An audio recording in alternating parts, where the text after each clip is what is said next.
Welcome back, guys. This is going to be our last video on advanced prototyping using variables. In this video, we're going to learn how to create light and dark mode prototyping using variable in Figma. So sit back and let's dive in. So we want to create a light and dark mode interaction where when you click on this toggle, it switches to dark mode and the background changes to dark, and when you click on the light mode, it switches to this orange light mode vibe.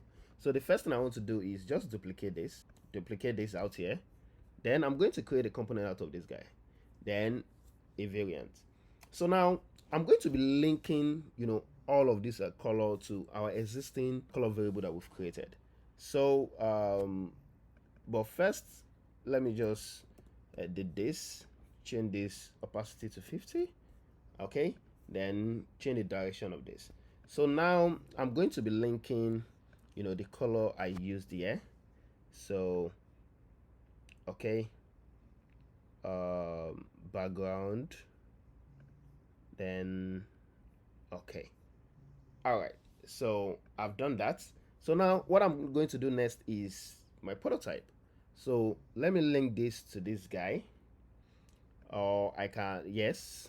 So the next thing I want to do is leave it to on click, and I'm going to change the instance to smart animate. So in my smart animate, I want to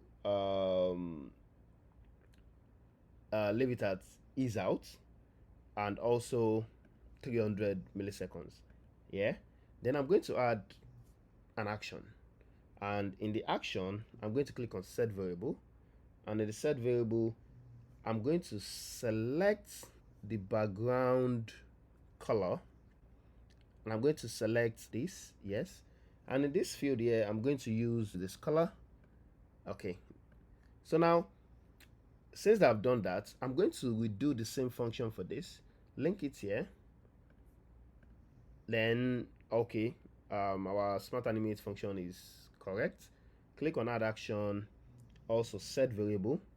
So in this set variable I'm going to set in the background also to the primary color, and I'm going to leave it at the same orange. So now that we've done that, the next thing I want to do here is to delete this guy and bring out an instance in here. So now the next thing I want to do is I want to make sure I link this to the light mode. Yes, I need to link the fill. So now let's see if it's going to work. Can you see, guys? Can you see? So this is how to create light and dark mode interaction, using variable in Figma. Is that simple, right? Thank you guys for sticking around throughout this entire video, and I hope we've all learned one or two things. We've all learned how to use variable, how to work with variable, and in my next video I'm going to be dropping a couple of more resources about Figma and how to improve your workflow. Thank you guys, and see you on the next one.